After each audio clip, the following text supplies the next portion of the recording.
Hi everyone, and welcome to day 5 of the 30-day no sugar challenge.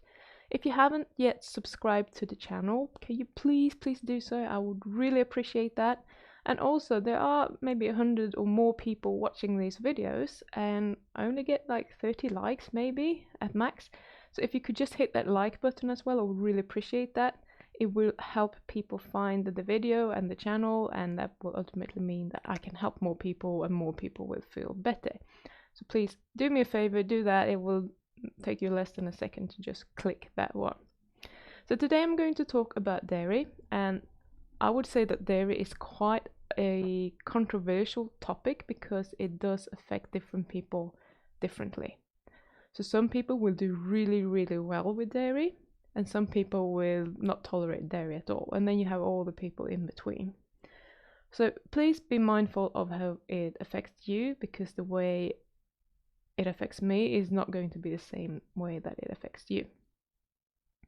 Having said all of that, one thing that goes for everyone and that you need to keep in mind, and that is really important, is that milk is very high in sugar. It has lactose. So not only could it be that some people are lactose intolerant, but it's also a sugar, and as such it will raise your blood glucose and it will raise your insulin. And we don't want any of those happening.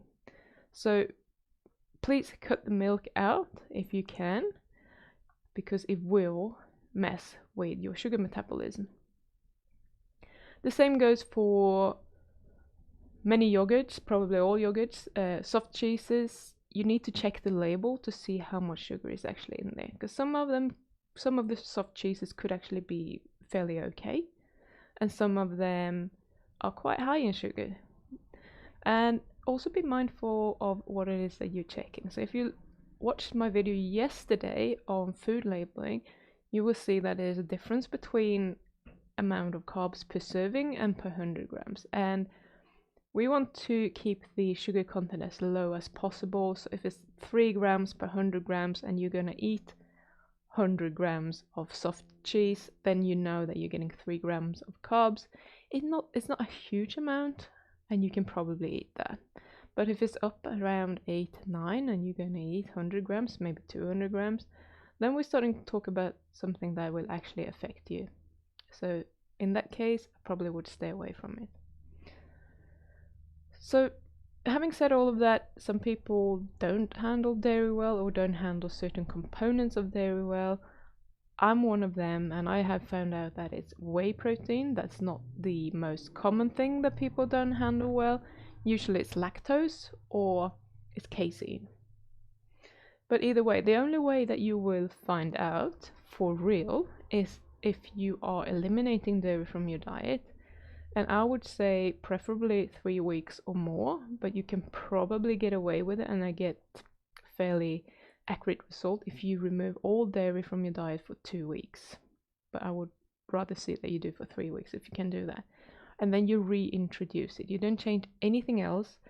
You just start eating dairy again, and that could be, you can choose one dairy source, whether that be milk or whey protein or soft cheese or whatever. You just pick something and see how that goes.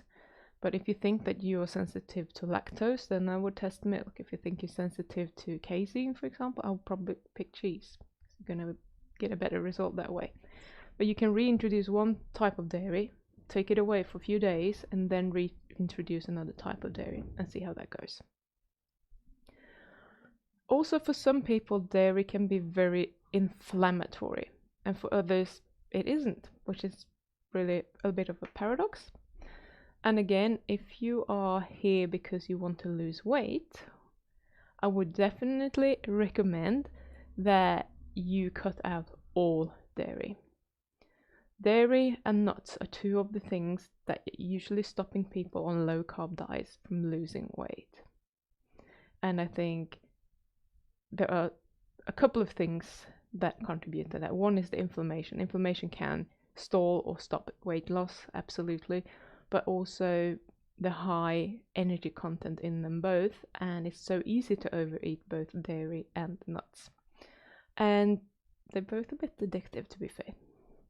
So the take-home message is cut out milk, yogurt, soft cheeses, anything has a carbohydrate content of more than maybe, let's say, 5-6 grams of carbs per 100 grams, but take into consideration how much you're going to eat of it as well.